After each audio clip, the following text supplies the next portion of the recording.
Hello everyone. Welcome back to my channel Master Mojo Ash. In this video I will show you top 10 characters who are just comic relief.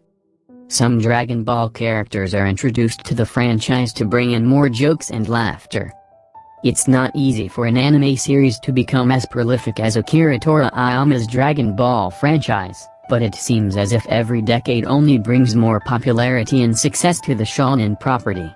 Dragon Ball excels when it comes to kinetic action sequences and unbelievable transformations of power, but Dragon Ball has also slowly changed through the years, especially when it comes to its relationship with comedy. Dragon Ball Super brings back a lot of the quirky humor that's present in the original Dragon Ball series, and there are some hilarious sequences and entire episodes that flex Dragon Ball's comedic skills. Goku and company are mostly concerned over who is the strongest, but Dragon Ball also has plenty of individuals who are essentially just around as comic relief. Number 10. Jaco the Galactic Patrolman.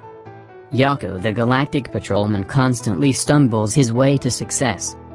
Dragon Ball progressively expands its scope to visit other planets, timelines, and eventually universes. A celestial infrastructure gets introduced to maintain peace in the galaxy, which is the role that Jaco fulfills on the Galactic Patrol. Jaco has good intentions and is often in pursuit of some universal scofflaw, but his ineptitude turns him into a running punchline more than a saving grace. Jaco has slowly indoctrinated his way into the Dragon Ball crew, where he honestly seems more comfortable than when he's trying to resolve galactic felonies. Number 9. Oolong and his shape-shifting antics. Oolong and his shape-shifting antics never amount to much more than laughs. Oolong is one of the stranger characters to come along in the infancy of Dragon Ball. The franchise has a history with anthropomorphic animals that can talk, but Oolong, as well as his feline-based friend, is exceptional because he can also shape-shift. Oolong does function as an ally, and he manages to swoop in and be resourceful on a few occasions, but his ungrateful attitude and comical transformations are primarily meant for laughs. As the series goes on, he becomes more of a background presence, which allows him to be even snidder and a punchline for gags. Number 8. Champa is a god of destruction. Champa is a god of destruction who's more of a test of patience. One of the most exciting developments in Dragon Ball Super is that the characters learn that they just exist in one of 12 universes, each of which has its own respective gods of destruction and angels. Champa is Universe 6's god of destruction, and he basically looks like a larger version of Beerus. Champa's title makes him naturally dangerous, but in the anime, his main purpose is just to aggravate Beerus. The petty feuds between Champa and Beerus are always entertaining, and it's a fun way to subvert this powerful figure. Number 8. The Ginyu Frog. The Ginyu Frog is a hopping reminder of what can go wrong in battle. The Ginyu Force are some of the more colorful and unconventional warriors in Dragon Ball. They're a powerful task force that also can appreciate a flair for presentation and theatrics.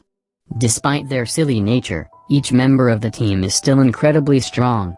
Ginyu's change now body swap technique backfires on him and results in the leader of the Ginyu Force being stuck in the body of a Namekian frog. This frog oddly becomes a recurring figure throughout the series and even gets a redemption arc of sorts in Dragon Ball Super. Ginyu's frog form is just there for heightened laughs. Number 7. Kahn. Kahn is a nihilist aggravation who is out of touch. Dragon Ball Super features more dangerous villains than anything that's previously been encountered, but the sequel series also isn't afraid to engage in some lighter mini-arcs that can come across more like filler. One of these detours pits Gohan against an alien parasite known as Watagash, but the central figure here is a disaffected actor named Kahn. Barry isn't a great Saiyaman theatrical feature, which leads to some satisfying confrontations once the real Great Saiyaman gets involved. Barry's whole character comes across as a joke, and Gohan never even realizes that he's in peril. Number 5. The Galactic King. The Galactic King is a silly figure with a prestigious title. Dragon Ball Super brings a lot of powerful celestial figures into the mix, and Omni King Zeno would be a prime fit here if not for the fact that he also has overwhelming erasure abilities that can take out entire universes on a whim. A lesser version of this is the Galactic King, an octopus-like figure who Jaco describes as the King of Universe 7's Milky Way galaxy and the leader of the Galactic Patrol. The Galactic King's look subverts expectations, and Goku's embarrassing faux pas upon meeting the king only makes the leader more comical. Number 4. Mr. Satan. Mr. Satan's performative attitude turned him into a parody of himself. Dragon Ball Z's introduction of Hercule Satan brings with it an injection of levity into the series. Hercule is a very different type of character than anyone who's previously appeared in the series, and he speaks to the showboating, brash personalities that are more commonly found in professional wrestling than shonen anime. Hercule is all bark with very little bite to fall back on, and this schism within him is often the source of comedy. Hercule's frantic efforts to keep the illusion of his strength going are a delight, as is his unusual friendship with Bo. Number 3. Arale. Arale is proof that big surprises can come in small packages.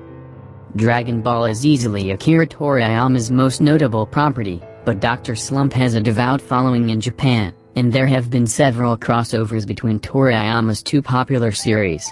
Arale looks like a precocious girl, but she's actually a powerful robot with endless curiosity. Arale's appearance in the original Dragon Ball is entertaining, but she's at the center of Dragon Ball Super's funniest episode. She single-handedly takes on Goku and Vegeta, leaving the two confused and frustrated over her effortless success. She triggers what seems to be an existential crisis in Vegeta, which is a sublime absurdity. Number 2. Grand Kai. Grand Kai is a wildly different take on the legendary Guardians. King Kai is the first Kai audiences get acquainted with in Dragon Ball. King Kai sets a precedent for comedic mentor figures, but he's still incredibly important toward Goku's growth as a fighter. The same can be said for Old K, who embodies Master Roshi's silliest and most lecherous traits, but his training of Gohan is indispensable. Grand Kai, on the other hand, is at the head of the Otherworld tournament and is considerably less important.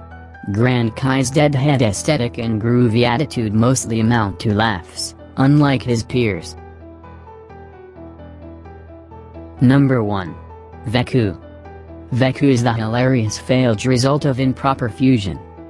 Dragon Ball's characters never seem to struggle when it comes to stumbling upon new transformations of power, but the advent of fusion becomes a game changer for the anime. The fusion dance is a precise procedure that can have dire consequences if the partners involved aren't in complete sync. Goku and Vegeta stumble during this process, and the result of their failed fusion dance is Veku. Veku is slow, out of shape, and wholly unequipped for battle. Visually he's a comedic slant on Goku and Vegeta, but his efforts to avoid conflict until the fusion wears off are hysterical.